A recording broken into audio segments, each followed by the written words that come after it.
Okay, so good day. Our topic for today is about literature review and theoretical framework now. So I already played a discussion on how we'll be able to do our final project now, and it this discussion will help no. I believe no it helps no in crafting your own systematic or meta-analysis, wherein you focus on you are focused on a quantitative research. When we say, let's say, for example, if you are going to have a systematic review and meta-analysis or systematic analysis, automatically you need to look into the quantitative literature or quantitative research.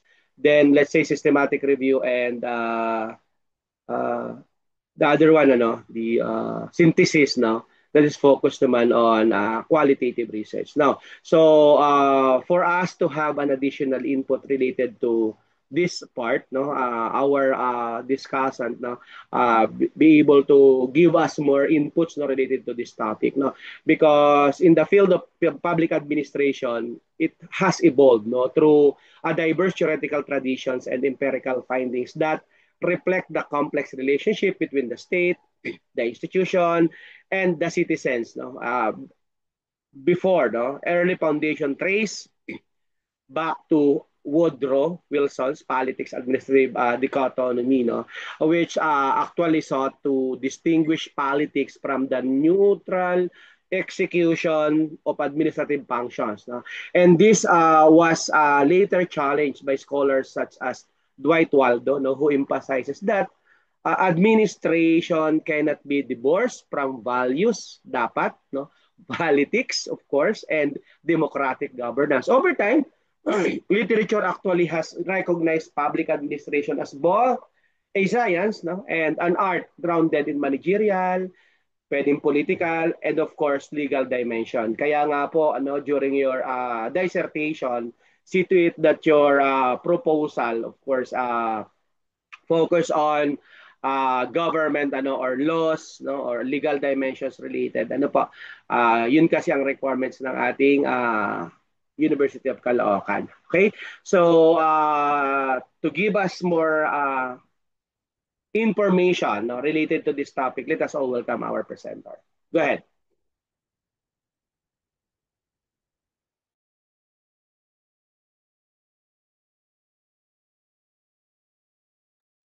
Thank you, Doc.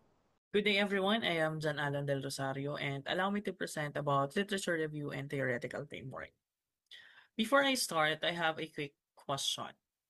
When was the last time you really thought about your literature review and theoretical framework after finishing our master's thesis?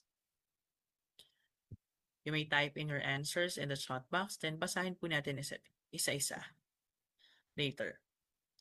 So I believe for most of us, it's been a while. Who are still relevant, kung paano na yung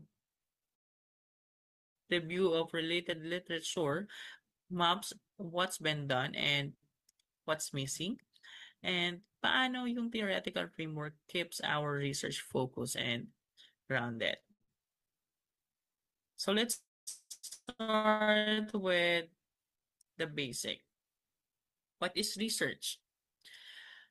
Accordingly, research is a process of investigation that aims to create knowledge, validate established theories, or solve real-world problems in various fields of study.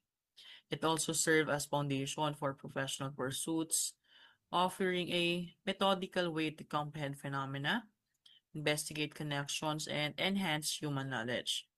Therefore, pag sinabi natin that research is a process of investigation, we mean to say that we have a clear and well-defined process kung paano siya gawin. Hindi ito yung tipo na manghuhula na lang tayo, and lalong hindi na sa isang snap ng mga fingers, we have the result. If we have a lot of questions in our minds na gusto natin masagot, obviously, para makakuha tayo ng answer, we need data. Kailangan isa-isahin natin to form a concrete conclusion that will address or answer your existing inquiry. In terms of creating new knowledge, that doesn't mean na kailangan new discovery talaga. Sometimes, we do research because we just wanted to test the accuracy ng mga existing data. We just wanted to know kung totoo pa ba yung dati nating alam. And doon papasok yung tinatawag nating validation of existing theories. We also consider research as practical.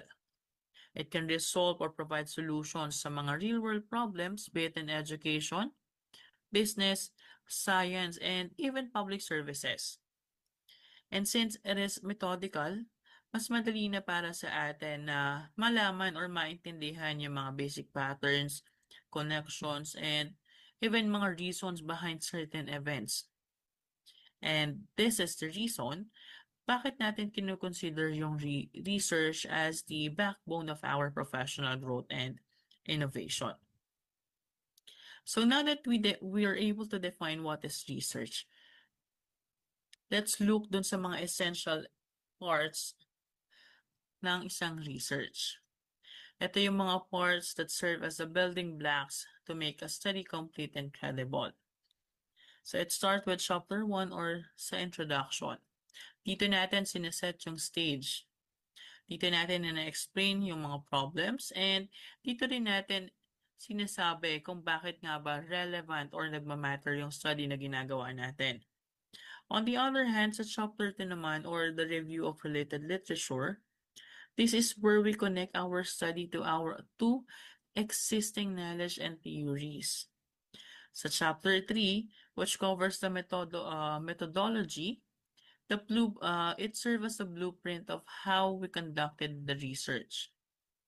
Sa chapter 4 naman, which is the presentation, analysis, and interpretation of data, dito natin pinapakita yung mga findings natin and we make sense out of them. Kasi nga, it undergone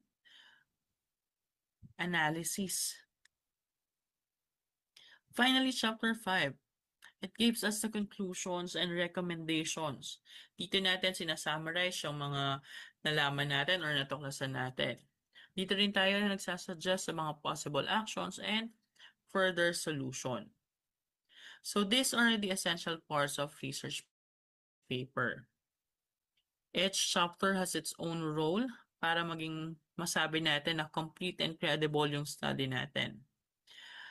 Now, among these chapters, one plays a very crucial role in establishing the foundation of our study.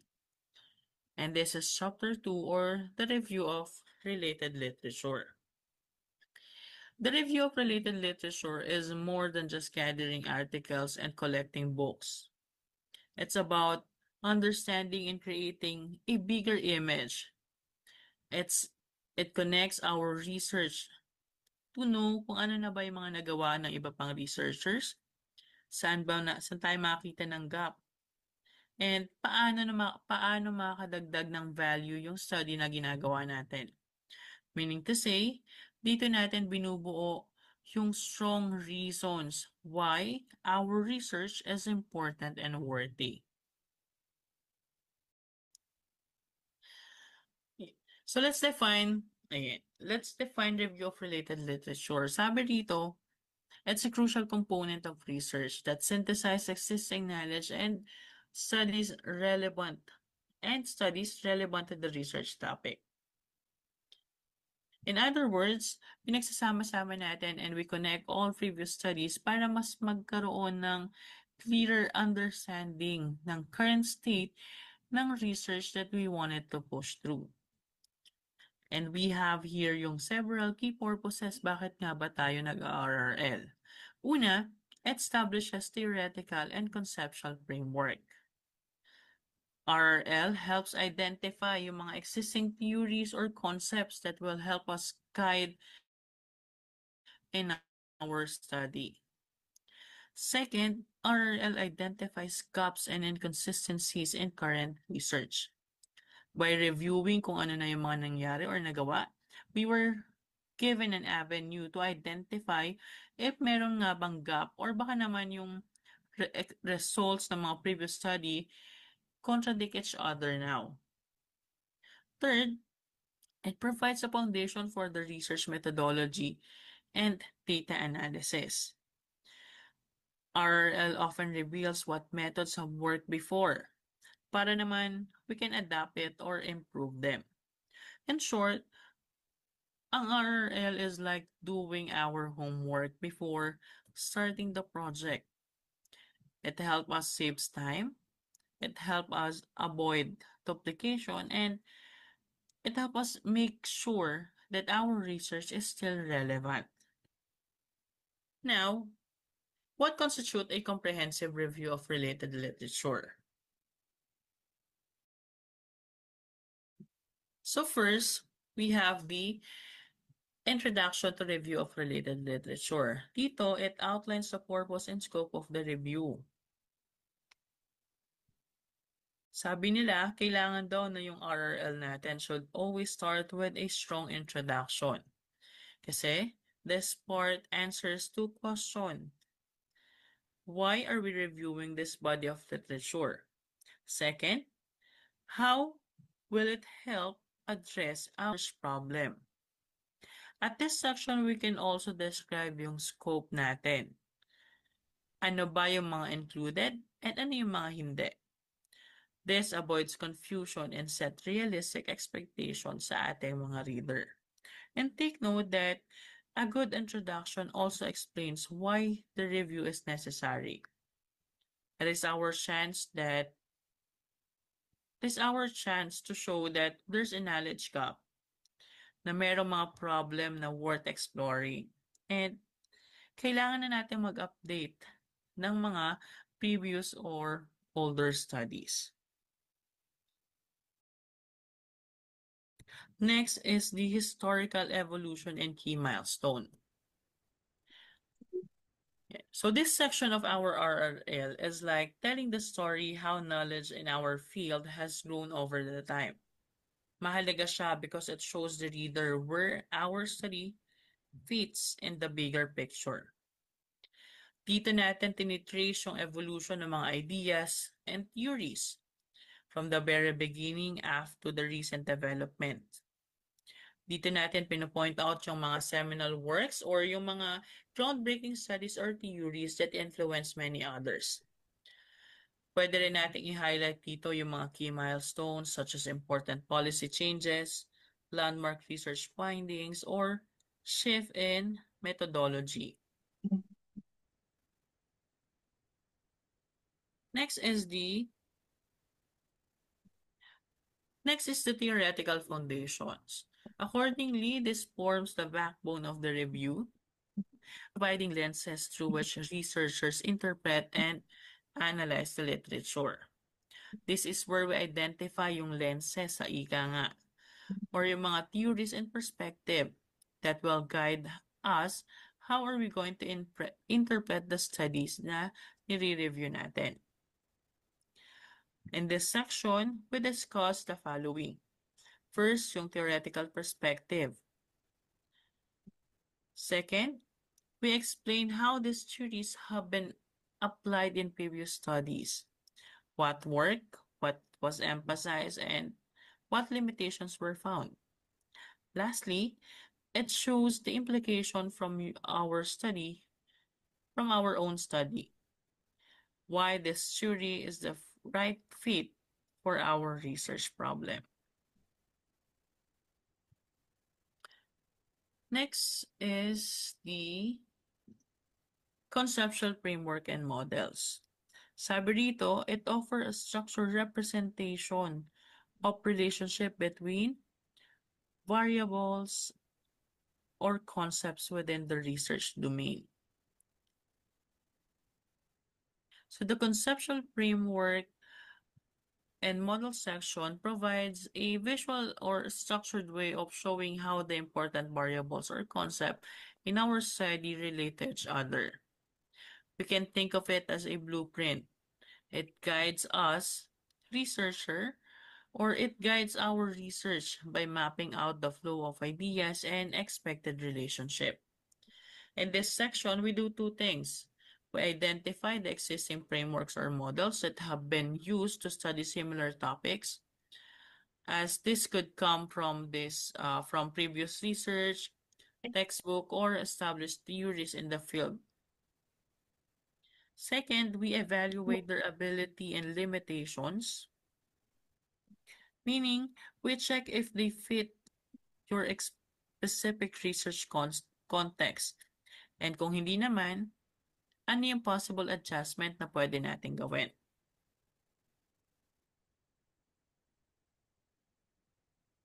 Next is the future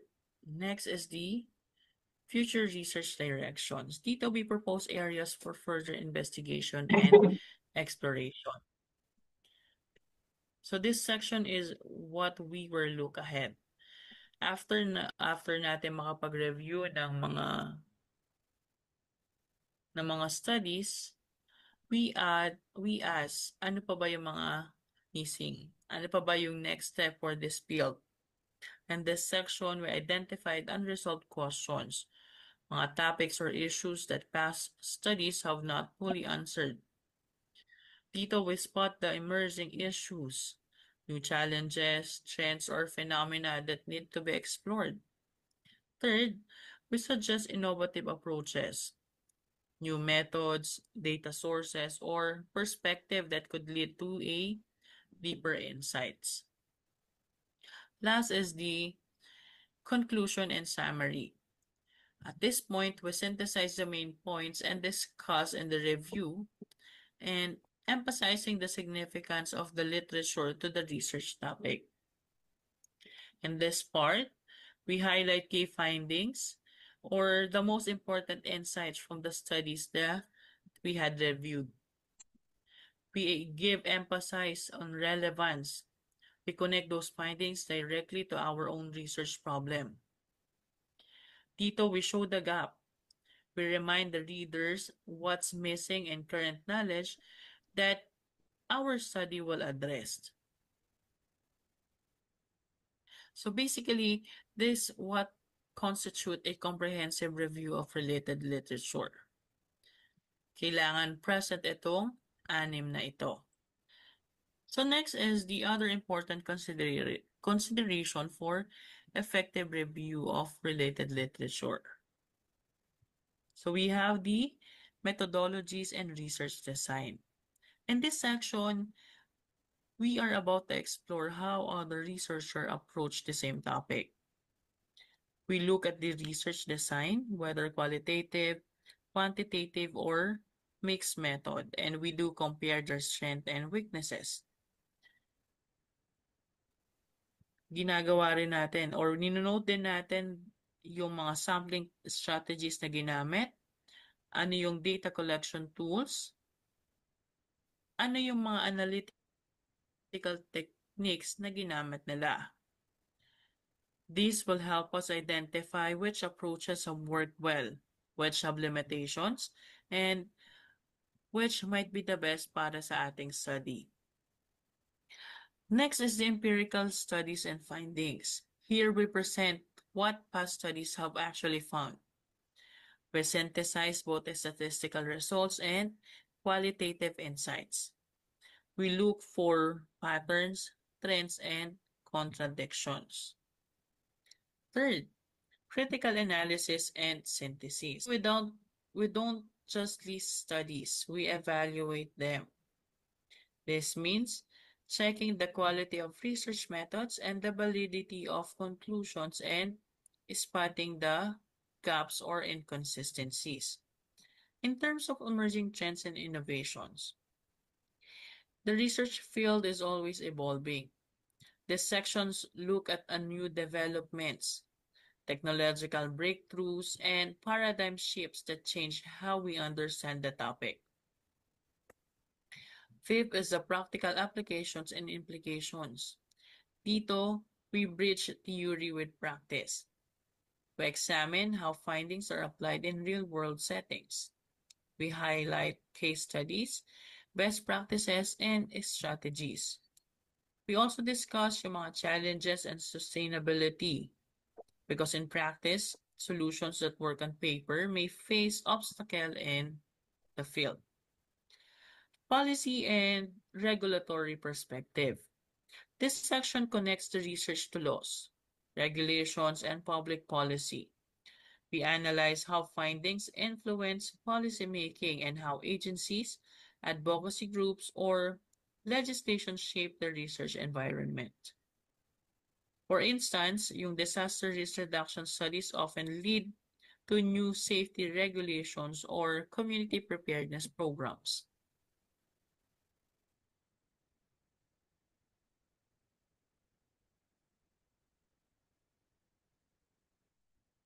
So next is the cultural and social context.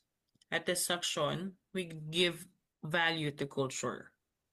This section examines how cultural beliefs, social norms, and demographic influence our research topic. We also explore diversity, inclusion, and cultural competence, recognizing that solutions in one community may not be applicable in another community. We also have here ethical considerations. Here we review the ethical principles that guide research, such as informed consent, confidentiality, and integrity. We also discuss ethical dilemmas like balancing transparency with protecting vulnerable populations or handling sensitive cultural issues. Another consideration for effective review of related literature is the limitation in critics. We know for a fact na wala namang perfect na study or research. So this section acknowledged the limitations such as pagkakaroon ng small sample size, pwedeng meron ding methodological biases, or merong mga theoretical constraints. We explain how this limitation affects the validity and generalization of findings. And at this section, we also suggest ways para i-address yung mga bagay na nakita natin or mga findings natin in the future research. Next is the integration of the research framework. Finally, we were now connecting the dots. We show here how the literature review informs our own research framework. We refine our research questions, hypotheses, and even methods based on what we've learned. This ensures that our body or study is not only rigorous but also relevant. Hence, it is capable of making a meaningful contribution to the field of studies.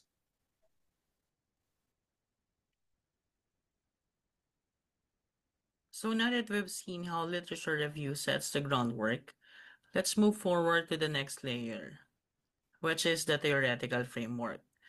Kung ang ating RRL answers the questions or the question what's have been done, ang theoretical framework naman answers the question why and how. It is where we anchor our study based on the established theories and concepts, giving us a clear lens through which to view and interpret our findings.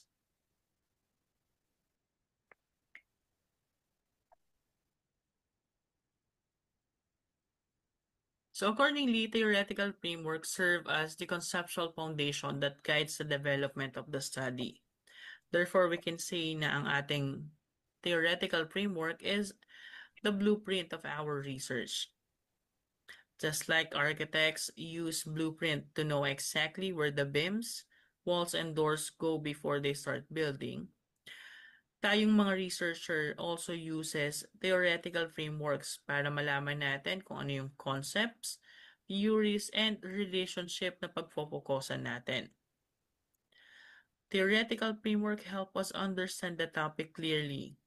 It help us identify yung mga important factors or variables na we will be dealing with. And it also see how these factors are connected with each other. Aside from that, theoretical framework involves identifying and integrating theories and concepts, as well as models from existing literature. It serves as fundamental basis for comprehending the topic and directing the research process. Theoretical frameworks serve as our compass. Without it, our research can drift. The framework keeps our research or focus on what matters most and prevent us from collecting data that hindi naman natin actually kailangan. Third, it facilitates the conceptualization of the problem, delineation of crucial factors, and proposition of linkages among each other. Therefore, we can consider theoretical framework like drawing a mind map before solving our problem. It helps us name the pieces, define them directly, and draw the arrows showing how they affect one another. So when we build our theoretical framework, we have to ask ourselves, which theories explains my problem? What key factors do I need to identify or verify? How do these factors connect logically? Dapat masagot mo yun para maging maganda yung kalalabasan or pag-establish ng iyong theoretical framework. Now, let's move forward. What constitutes a theoretical framework and its significance in research? Babalikan lang natin yung mga important or salient features ng theoretical framework. Okay. So, first, introduction to theoretical framework. Accordingly, theoretical framework provides a lens through which researchers interpret their data and findings. This set introduction as the stage for understanding the theoretical underpinning, informing the study's objective, hypothesis, and methodology.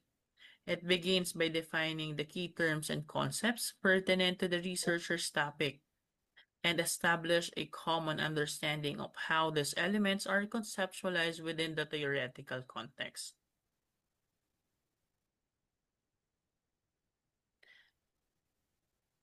Second, gaano ba siya ka-importante? Theoretical framework positions our research problem within the existing theories. It allows us to predict, explain, and interpret results. Without theoretical framework, we are just collecting data without directions. It helps us establish the following. Conceptualize yung relationship between variables. It helps us predict the likely outcomes of what we are doing and help us interpret results in a consistent way. Third is the role in research design or the role of research design. This section guides us to the selection of variables, yung pag-craft ng hypothesis and yung pagpili ng method na gagamitin. In this section, it also determines kung paano natin magagather yung data, paano natin i-analyze, and paano natin i-interpret. The framework is not just a background section. It drives our design to decide which variables to measure. It shapes the hypotheses, and again, it guides data collection and analysis methods.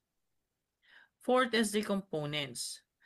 Typically, ang theoretical framework includes conceptual definition. Ito yung nagpo-provides ng clear definition of key concept and terms relevant to our study. It has theoretical perspective that shows integration of relevant theories that provides explanation or framework for understanding certain phenomena. Third, yung variable relationships. Theoretical framework help us identify the variables in their hypothesized relationship based on theoretical reasoning. And lastly, assumptions and proposition which provide explicit statements about the expected relationship or outcomes based on theoretical perspective. Isa-isahin natin siya. Sa conceptual definition, this is where we clearly define our key terms para walang confusion. Sa theoretical perspective naman, here we connect our study to existing theories that explains phenomena. This theory acts as our lens para mas madali nating ma-interpret yung result. In terms of variable and relationship naman, it helps us identify what we are measuring and how they relate to each other based on the theory. As we all know, assumptions and propositions are two different things. Sa assumptions, sa assumptions, we are referring to the things that we accept as true para dun sa scope ng ating study. In terms of propositions naman, these are statements predicting outcomes based on the chosen theory. Fifth is the theoretical integration and synthesis. As we all know, many public administration challenges are multidimensional. Therefore, kailangan natin i-combine yung mga different theories to give us a fuller view or understanding of the said phenomena. Aside from that, theoretical integration and synthesis offer a whole picture of the research issue. Theoretical models are often combine several theories or points of view. This integration enables scientists to consider the intricacy and multidimensional character of such events. Next is the critique and evaluation. Here, we examine frameworks. We examine the theoretical framework, which means we assess their ability or applicability, its relevance, and explanatory capacity in respect to the study issue. A framework must be tested to fit. Kaya kailangan masagot itong mga sumusunod. Is it relevant to our context? Does this theoretical framework match cultural and political realities? Does this framework can explain anomalies? Once we're able to answer those questions, perfect yung theoretical framework na napili mo. In terms of practical applications, framework shapes policy and practice. When policymakers use a shared theoretical lens, they make more coherent evidence-based decision. In terms of future direction, same with review of related literature, a strong theoretical framework not only explains today's problem, but also it suggests future research avenue or future possible suggestion or solution to address certain research gap. So theoretical framework is indeed essential in research as it serves as the basis for comprehending, interpreting, and elucidating the phenomena. So if we consider our research as a journey, the theoretical framework is the Google Maps.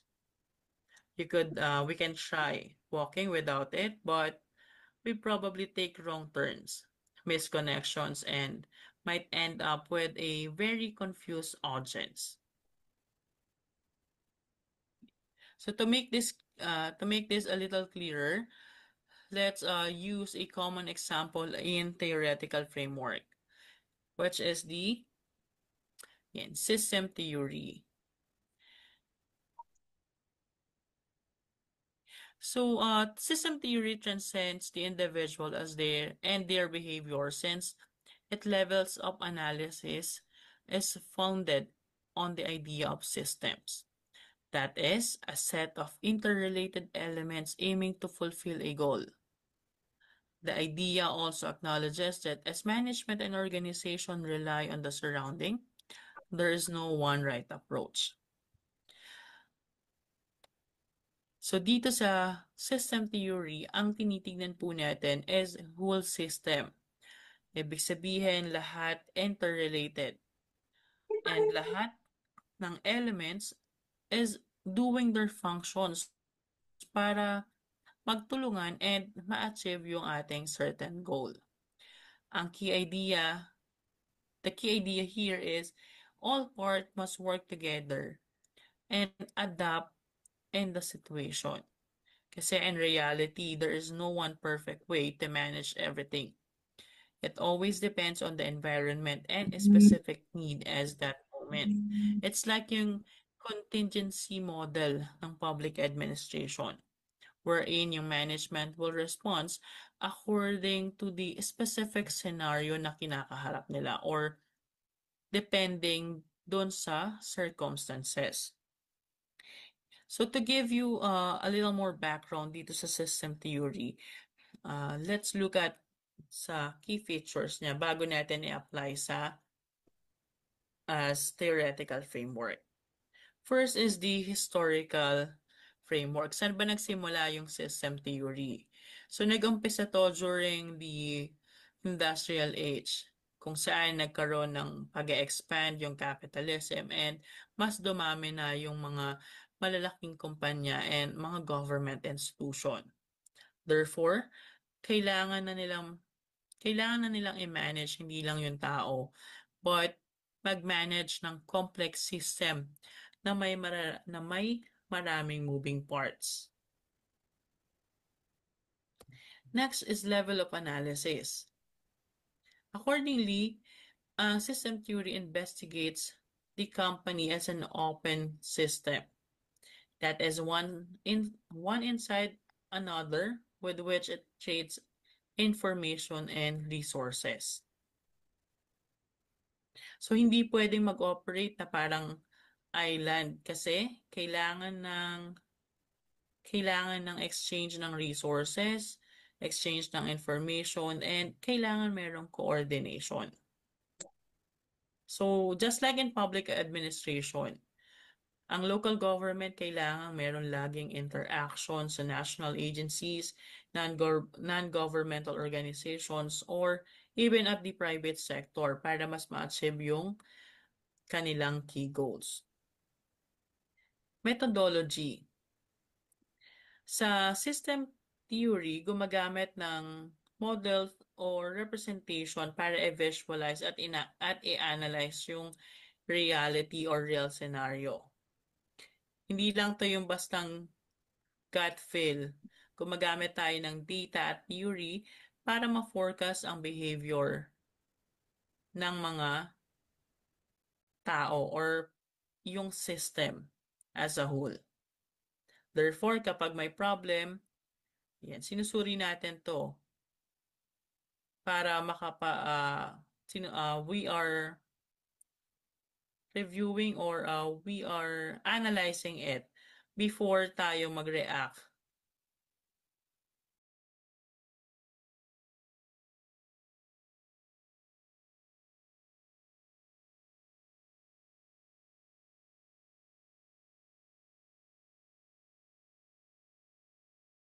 Fourth is the value system. So, ang value system, it is based on two basic concepts. First, we have the independent of their industry. Independent of their industry, all companies have certain structural elements. Therefore, kahit iba-ibang industry yan, lahat naman ng organizations has their own structural elements. Therefore, kailangan ang isang organization, though different from one another, kailangan merong leadership, communication lines, and operational processes. Next is the behavior.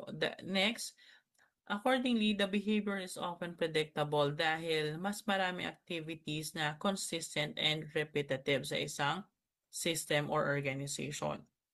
Halimbawa dito, meron tayong mga annual budget processes, annual meeting, assessment, and so on and so forth.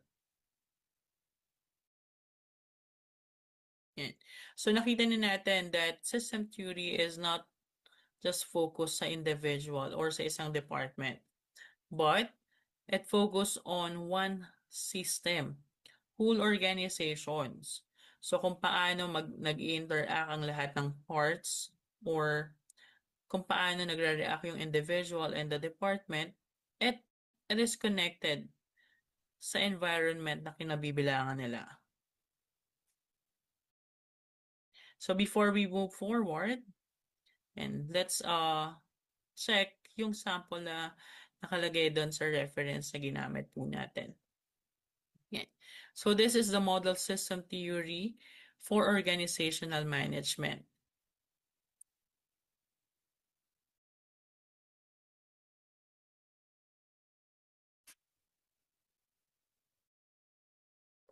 So this diagram shows the model of system theory for organization management. This explains how organizations work as a system that interacts with their environment. So meron tayo ditong input, process, output, or ito yung tinatawag na IPO. Ito yung madalas na nakikita natin sa mga research or thesis na nababasa natin. So we have the input. This is what the organization receives from its environment to operate. Ang example natin dyan is yung information, raw materials, technology, and capital. So these are the assets. Meron ding mga human resources or yung mga skills ng employee. So these resources enter the system to be worked on. So after ng input, papasok tayo sa process. This is where the input is transformed into something valuable. It includes transformation activities like manufacturing, design, and problem solving. Operations or yung day-to-day running ng office or nung certain organization. We also have your management. Nandito yung planning, organizing, controlling. And last, the employee works. Ano ba yung mga tasks and labor effort na ginagawa nila? Third is the output or the greenbacks. This is what the organization produces and sends back into the environment. Example, goods and services, or yung mga products na binebenta for the customers. Next is the financial results, profit or loss. Human results or the employee satisfaction and the skills growth. We also have information or yung mga reports, insights, and decisions na ginagawa ng management. We also have here yung red box, which is the feedback. Feedback comes from the output and goes back into the system para mas mag-improve yung future performance. Ang pwedeng factor dyan is yung customer complaints, product improvement quality, yung pagkakaroon ng profit or pwede namang loss reports, yung pag-a-adjust ng business strategies. Pwede rin tayo makakuha ng employees feedback para mas mag-improve yung workplace environment. Last, yung sa ating environment. Ito yung may green background dyan. Ito po. Okay. So the environment surrounds the whole process and affects every stage. It includes economic conditions, regulations, competition, social trends, and technology chances. So in short, inputs are resources that we take in. Processes turns those resources into something useful. Outputs are the results delivered to the environment, and feedback helps adjust and improve the cycle. Environment is the external context influencing everything. Therefore, if walang movement or if wala tayong input, wala tayong ipaprocess. Kung wala tayong maipaprocess, wala tayong output. And kung wala tayong output, wala tayong marireceive na feedback. Hence, stagnant or non-moving yung ating organization or the management. Right. Let's continue dito sa system theory. Yeah. So what are the criticisms? And first is the human factor neglect. Yeah. So the non-consideration of the human factor is spontaneity and unpredictability. Therefore, there is a lack of consideration for the human factor. System theory tends to focus on processes, yung structures, yung inputs, outputs, and often overlooking emotions, motivations, and the unpredictable behavior of its people. Aside from that, overlooking organizational differences. Sabi, the difference between organization and their dynamism are being ignored. Yung system theory sometimes, it assumes na lahat ng organizations can function under a single framework or template, which is hindi naman talaga. And verifiability. There is impossibility of empirical verification of some systematic concepts. Therefore, ang hirap i-verify yung mga empirical facts.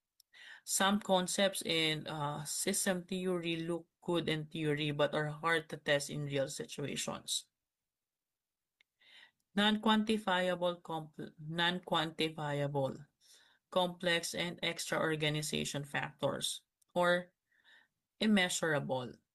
External factors can be so complex and immeasurable, yet they have a major impact on the organization. So basically, we have 4 criticisms and limitations ng system theory. Dito naman tayo sa contributions. Yeah. So we do have the identification and characteristics of the components of the organization. System theory help organizations see themselves as composed of interconnected parts such as departments, people, process, and resources. Next is the current bullet theory, which makes it possible to study and understand organizational phenomena. So despite being developed decades ago, system theory remains useful for understanding organizational dynamics. Third, it gives greater understanding of the organization and therefore eases its planning, organization, directing, and control. By providing a clearer overall picture of the organization, system theory makes it easier to plan, organize, direct, and control operations. So now that we've seen how system theory gives a big picture view of organization, Doc, tuloy ko na po hanggang conceptual framework. Yeah, go ahead. Okay. Organizations and their interconnected part. Let's move from theory to something more research focused. This is the tool that visually and logically maps out how variables in study relate to one another. So our next topic is the conceptual framework. In research, especially in organizational studies, kailangan natin ng clear map that shows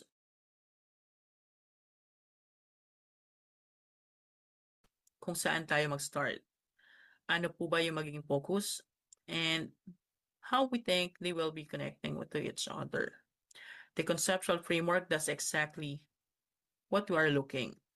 Whether drawn as a diagram or written in text, it guides the research from start to finish. So conceptual framework function as a graphical or written representation that defines the main variables and their postulated connection in study.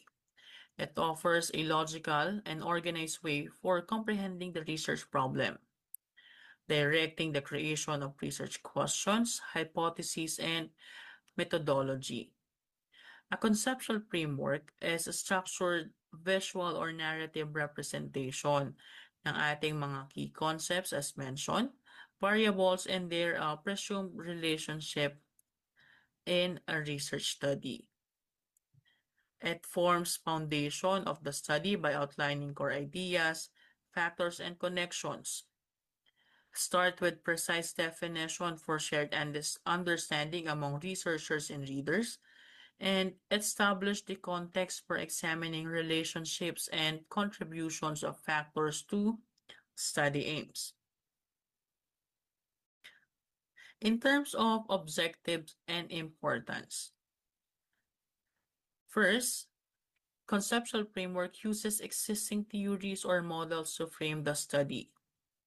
Hindi tayo magsisimula sa scratch. We build on proven ideas. Second, it provides systematic methods for developing research questions and hypotheses. It ensures our questions are connected to the bigger picture and not just a random curiosity. It categorizes important variables in the relationship. Conceptual framework help us see which factors are inputs, processes, and outcomes, and how they influence each other. It guides in selecting suitable research methods and data analysis procedure. If our framework shows a cause and effect relationship, we are likely to choose methods that test causality. Example yung regression analysis. Fifth, it ensures methods and analysis align with the study objectives. It prevents method mismatch where the tools don't actually answer the research problem. So our conceptual framework is more than just a diagram. It is our research GPS. It makes sure that every step from our question to data analysis will follow one clear path towards our research objectives. So what are the key elements comprising a conceptual framework? First is the conceptual definition. Here, we provide precise explanation of fundamental ideas and vocabulary pertaining to the research. We do guarantee here the coherence and precision and communication. So we provide clear and precise meaning of the main ideas or terms that can be seen in our study para ang lahat, including researchers, readers, or stakeholders, share the same understanding. Is it important? Kasi without agreed definitions, interpretations can vary, which can lead to confusion or invalid results. Next is the variable. According to the book, it is a process of identifying measurable features or characteristics that are essential to the topic of the investigation. These variables can encompass independent, dependent, moderating, or mediating variables. So to add, the measurable elements in our research are as follows. These variables can be independent or what you change or influence. These are the cause. Ang dependent variable naman is what we measure or the effect. Moderating variable naman, it affects the strength or direction of the relationship between independent and dependent variable. Pag pinag-usapan naman natin yung mediating variable, it explains how or why independent variables affect the dependent variable. So siguro, mas ma-explore pa yan pagka nag-discuss yung in-charge presenter natin. Next is the relationship.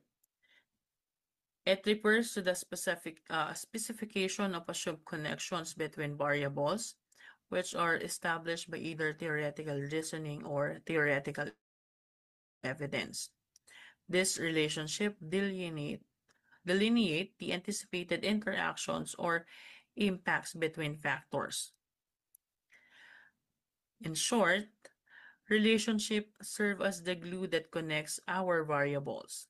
Without relationships, our variables are just random items. Last is the assumptions.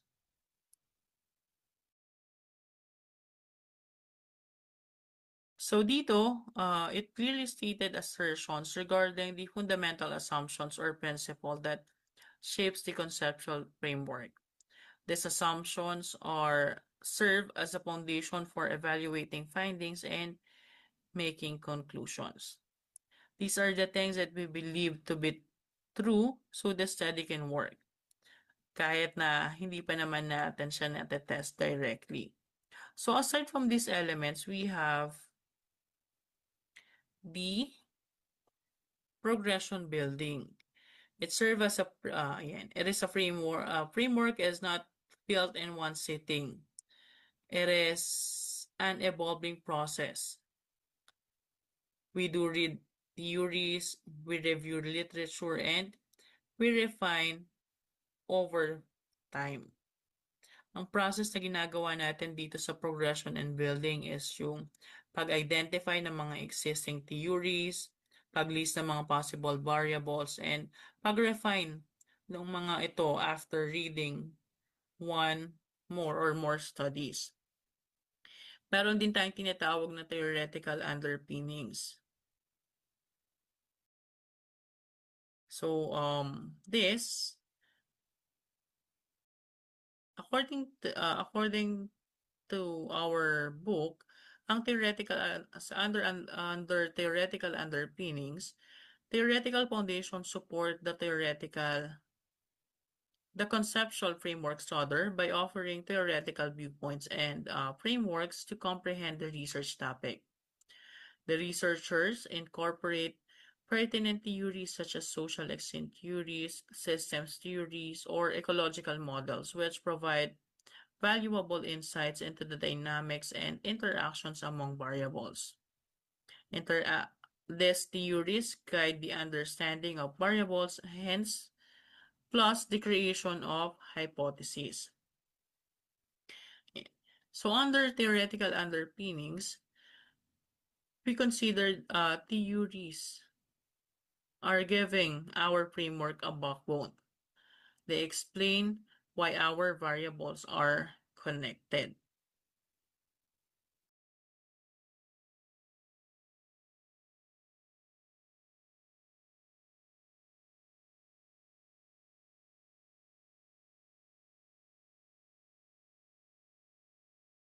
So we do have research design application.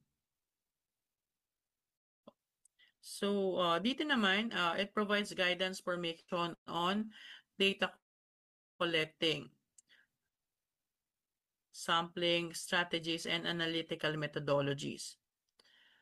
It provides researchers a way to determine the methods that can be used to measure, define, and analyze variables para matest yung hypothesis or ma-establish or ma-examine yung ating relationship. So our conceptual framework should serve as our guide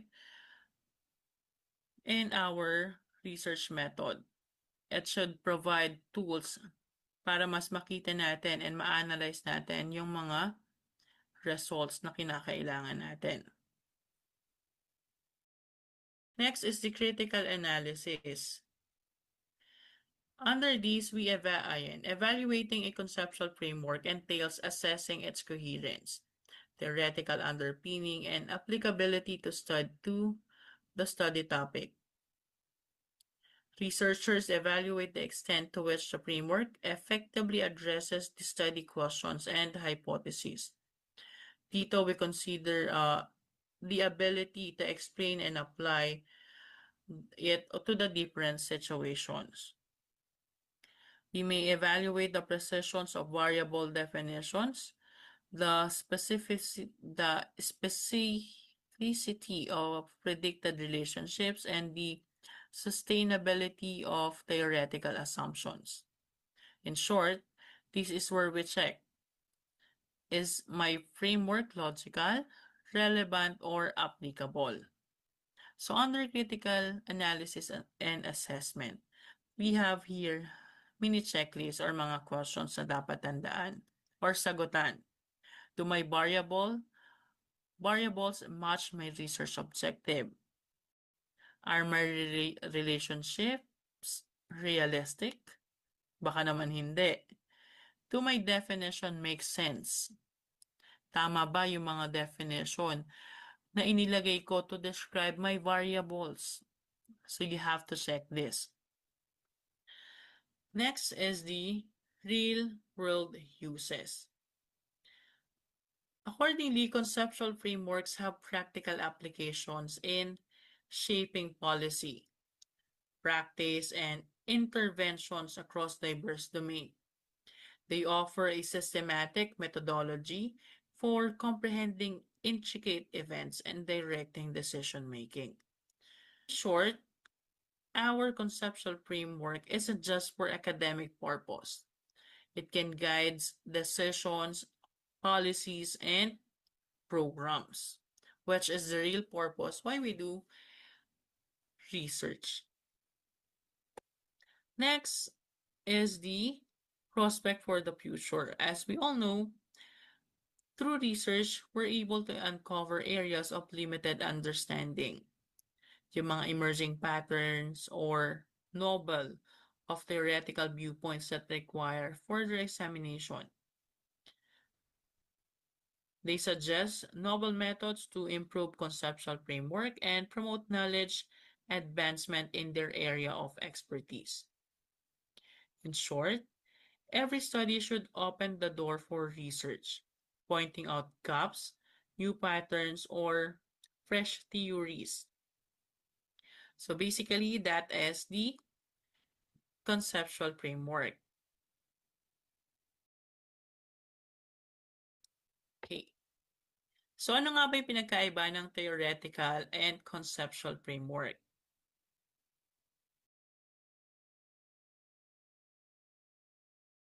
So accordingly, theoretical framework was built from established theories and prior research as it explains why a phenomenon occurs. On the other hand, ang conceptual framework is the researcher's own model showing how specific variables relate in the current study.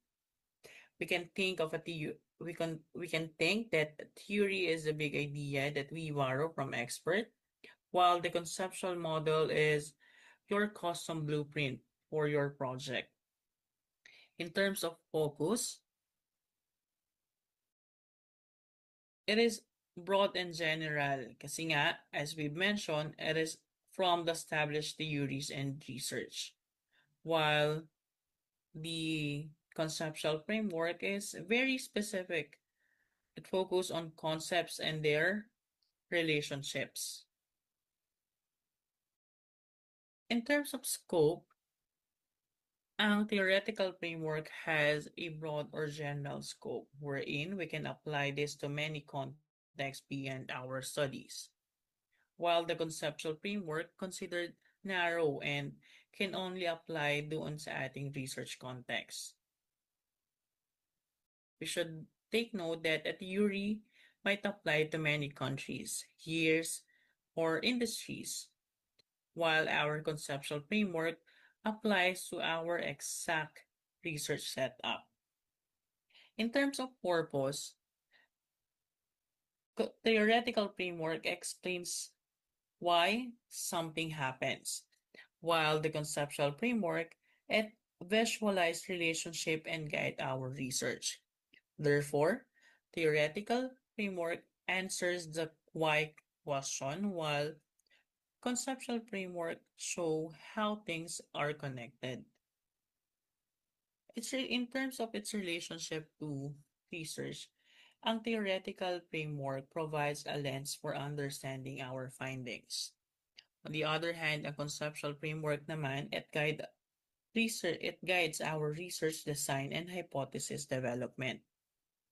Theory acts as the glasses that we were to see data, while conceptual framework is the map that guides you through the study. So before I end my discussion on theoretical and conceptual framework, allow me to read our reference book that was written by our dear professor. On page 63, it says, the conceptual framework is an essential element of research that offers two methodical strategy to comprehending and analyzing phenomena. The study's design and analysis are guided by the organization of essential variables, the definition of linkages, and the integration of by establishing theoretical framework. Scholar enhance the progress of knowledge, provide insights for practical implementations, and tackle intricate problems within their field. So in short, this very theoretical and conceptual framework, together with review of related literature, is very important para mas maging maganda yung ating research na gagawin. So here is the reference I used, Advanced Research Methods by our dear professor. So that concludes my presentation on review of related literature, theoretical framework, and some concept or idea on conceptual framework.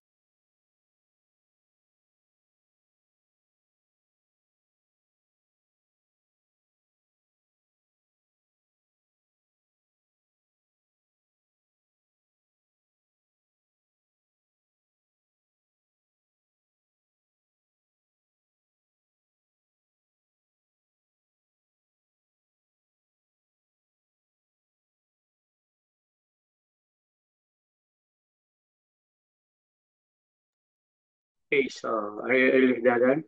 Present? Okay na, Doc.